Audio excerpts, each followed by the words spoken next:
Good morning, this is Gary Sly and the Legacy of Handmade Objects. I got a real treat today. You know how much I have fallen in love with this old house. And my friend here, Suzanne Shaffer, has all kinds of great memories of the house. When I started putting out the word that I was moving the shop here and moving in, Suzanne immediately messaged me and said that her great aunt and great uncle used to live here, and she has all kinds of wonderful memories of them when she was young. Now, I don't ask ladies their age. I don't mind. But do you remember what age probably you were when you came here?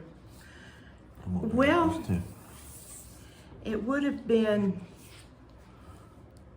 53, I think. Okay. Would be when I was old enough to start staying with Aunt Minnie.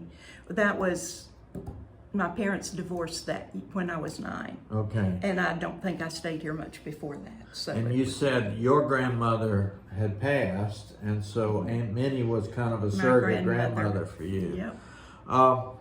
J.C. and Minnie Sanders were the owners of the place for, I think, a good part of the history of the house. It was built in 1900, but we do know that by 1910 or so, they lived here. Because I have a photo of the house, and I'll put this up there, but I have a photo of the house from 1912. And this is J.C. and Minnie's daughter, whose name is Norma. Norma. And I think you told me she was quite the socialite. Yes, Norma Jones lived in Tennessee. Okay, she didn't spend her adult life here in Leesburg. No, I only saw her when she came to visit. And the only photo we have at this point of JC or Minnie is this picture of JC at the funeral for Suzanne's grandfather. JC, according to the Heritage Society, was called the Watermelon King of Lake County, owned about 500 acres of watermelon, according to the report that I saw, and at one point owned a livery stable, which we think was up across from the old fire station, nearly as I can tell. That's debatable. I've had Jeff Moore is on the trail for that for me. Okay, good. But he found a lot of livery stables, but none that connected with J.C. Sanders. All right. So I don't know. Well, and maybe that didn't last very long with JC either. It may not It kind of have. sounds like maybe he got into agriculture. Citrus, yeah. Citrus Yeah, that's and right. He and his watermelons. brother. Was your grandfather in citrus too? No. Okay. They had a farm, but this was in South Carolina, so Right. they weren't citrus. Well, I know there were two brothers here, two Sanders brothers here that were into citrus. So Right. some of you out there may be Sanders and related and probably already know who Suzanne is and all that sort of stuff. I don't think any of them here are Sanders that would know who I am. I have Okay. some relatives. The only one would be Terry Felty that lives in Oklahoma in Uncle Billy's house in Oklahoma. Oh, fun. That's his granddaughter. Uncle Billy would be... Billy Sanders is... Was that your grandfather's brother Yeah, too? yeah, Billy. Where is he? William. B. So he's in the middle there. Okay, very cool. Well, I just love the history, and viewers, if you've been watching my series, have been all over the house, so they kind of know a lot of what's back here. But Suzanne has been telling me stories. Tell me the story about the garage, which we now call the carriage house. That's a funny one. It is. My Aunt Minnie was kind of a character, and she could be, you know, she kind of the quiet character, you know, not Right. the loud one. But she drove one of the old cars. It wasn't new even when I knew it. Probably but big. Yeah, big yeah. old cars, yeah. And the garage wasn't all that big. Right. So she had to aim that car in and be sure that she got it straight and as far in as she could go. So she put a tennis ball in a sock and hung it where it would touch the hood ornament of the car. And when she touched that sock, then she was all right. She was in far enough. Seems like my dad did that one time on a garage up in Virginia. That must have been a good practice. Now you said they had a great big garden here always, or They at least did. during Minnie did. Yeah, a kitchen garden kind of Right. behind the garage. And she used to take you back there. She did, and we had chicken. She had chickens back there, and a nice little garden. And it was kind of a habit when I would come visit her. We'd go down to look at the garden, and she always wore a sweater with a pocket in it. Uh-huh. And in that pocket was always a salt shaker. Cool. And we'd go to the garden, and she'd break off a big cabbage leaf and rinse it off, and then put salt on it and roll it up and give it to me to eat. Wow. And that was the best stuff. Yeah. I still want to do that with a cabbage leaf when I get cabbage. I wonder if kids would think that was a treat today. Probably not.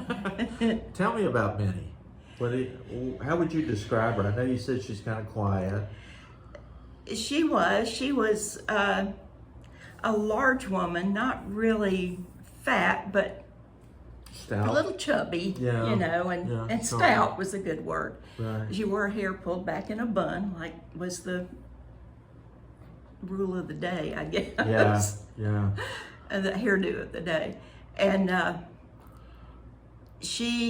I never knew Uncle JC. He had died before I Okay. knew him. I think he died in the late 40s, from what I've seen. Yeah. Yes. And I was born in 44, moved here in 47. Okay. So I've been here since 1947. Right. He might have died in 47. That might have been the year. But it might have been, but I wouldn't have cared at 3 years old. Exactly. Do you know when Minnie died? Do you remember that?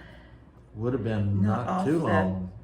53, you said? Well. About the time you started coming here. She died in the 50s. Mm-hmm. I think it was 57. Okay. And the reason I say that is that I remember when I was in high school in the 7th grade, but I was in band, so we were in the band room then. Right. And a message came over the loudspeaker. It said that I was wanted in the office. Okay. And that my mother had come up to get me because Aunt Minnie had passed away. Wow. So, and I believe I was in the 7th grade. And you told me that the woman that roomed upstairs that rented from Minnie worked at the high school, She right? was the librarian, What was her name? Rose Futrell. Okay. I don't think she had been a local person. Well, there's few trails around here. Well, but I that don't could know be. if That that's could be. I don't connected or know. not. She was here as far back as I can remember. So I'm guessing when JC died, Minnie probably needed a little extra income. Probably. Because this is a big old place, and it would have Yes. taken a lot to kind of keep things going. And that's maybe when she moved downstairs. Did she live? She lived down I don't here know. when She you was. came. Yeah, she was here when I knew. Right. And the very back room with all the light is where you used to come. That and was spend my the night. room. That's right. Well, everybody. This big bed you had to climb in, and the feathery mattress, and stuff. Fun. Yes, it Everybody was. needs a place like that when they're a little kid. to I go felt and- very comfortable and warm and cozy nice. with Aunt Minnie. And you were saying, I think you remember holidays here? I do. Well, especially the Watermelon Festival. Oh, yeah, Because talk about that. The parade would go right in front of the house. Okay. So we'd come sit on the porch here. The bush roots weren't as tall then. Right. And we could see, through the front part. And, or sit on the steps, and That's an important part of the history of Leesburg, is that Leesburg Festival. It ended in the 60s, from what I can tell. But so. back when you're talking about when you were a young girl, it was one of the bigger festivals in the Southeast, from what I've been able to tell. I think it was. They used to make they'd spend, months or up to a year ahead of time making the floats and everything. Right. And it was in a warehouse down on East Main. Wow. And we'd always ride by to see if we could see any of the floats. Cool. That almost sounds like the Rose Bowl or something Yeah, like it that. does. How wonderful. Yeah. Do you, the Moat Morris house used to be across the street. somewhere. Do you? No, it'd be here. Right here Yeah, in this this corner, space. I believe. I remember when they moved that thing. You all have been on a walking tour of this neighborhood in an earlier episode, and you saw the Moat Morris house, and it used to be across the street, but they moved it about 2 blocks west of here, put it on those big old rollers and did all that stuff. Someday I want to go over and do a little tour of the Moat Morris because it's full of wonderful old needlework. Oh, People really? have donated things I've been through in there the in a years. long time, since way before it burned. Another thing I'm planning to do, Suzanne, I haven't got all the details straight, but we're going to do a historic tour during the holidays. Oh, really? And probably going to start around at St. James and end up at the Moat Morris house, but of course come here.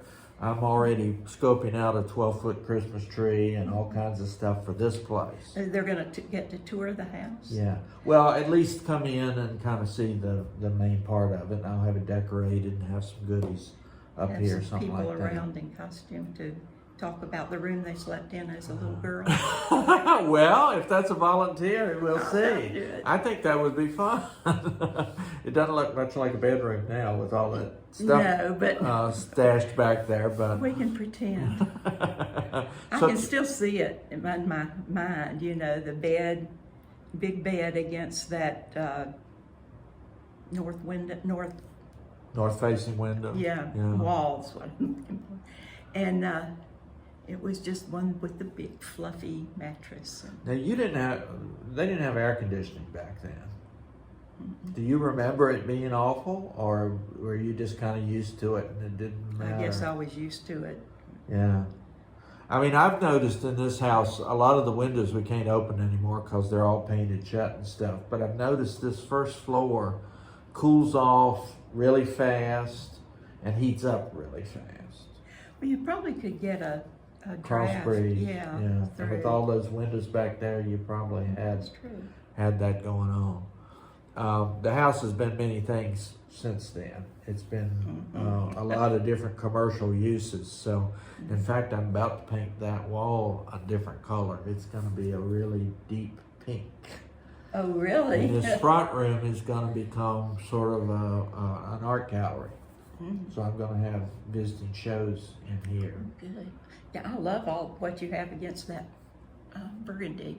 Yeah. When you said this front room was kind of like the parlor, Right. and then you had a dining room behind. The original kitchen, we believe, was all the way back where Suzanne slept in the 50s, probably back in 1900. I think that was where the kitchen was, but then there was a kitchen added on. And looking at that kitchen, it was probably added on in like the 40s. And it's very small. Yeah. Well, they had those little galley kitchens. Yeah. They didn't want to spend a lot of time in the kitchen, I guess. So. And they didn't have much room there to add. Right. Added too right. much on the. Well, that was a side porch. When you look at this picture, you see the house ends right there at that door. So there would have been a side porch around there. Tell me about the holidays. Did you come here for the holidays?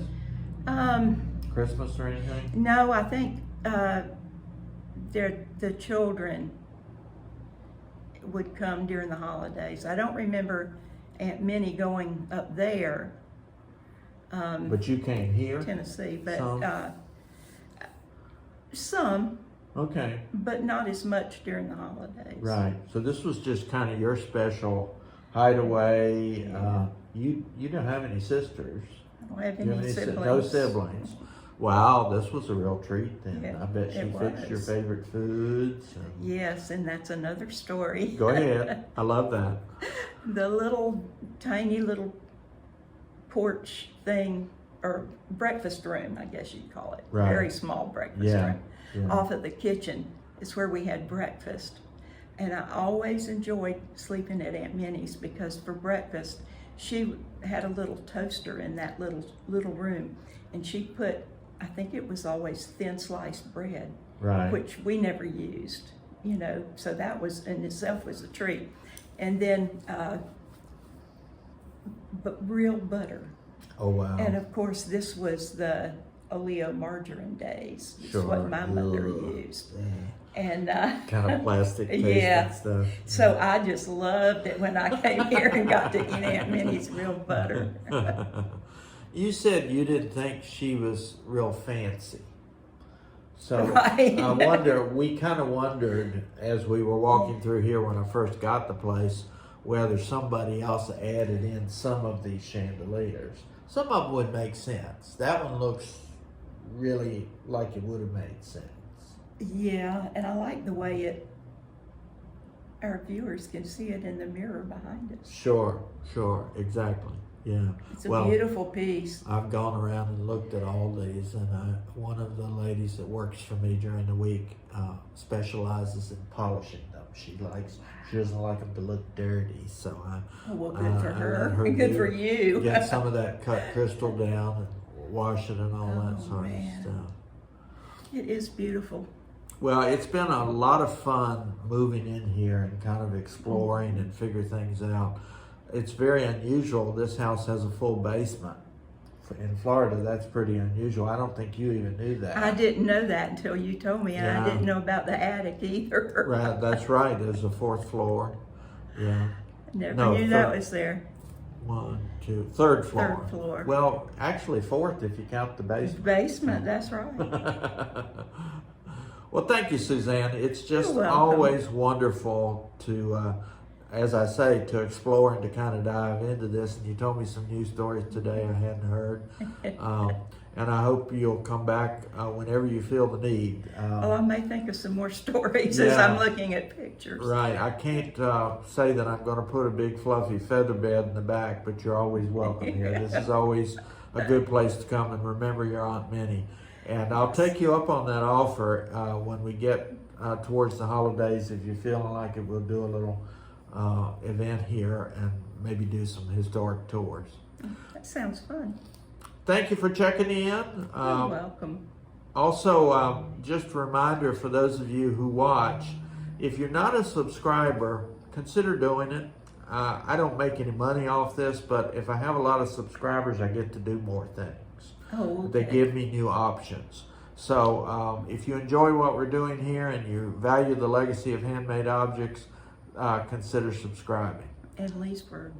That's right. Yeah, Leesburg's. I did a walking tour of Leesburg. I don't know if you checked out some of these videos, but No, I'm all I over the haven't. place.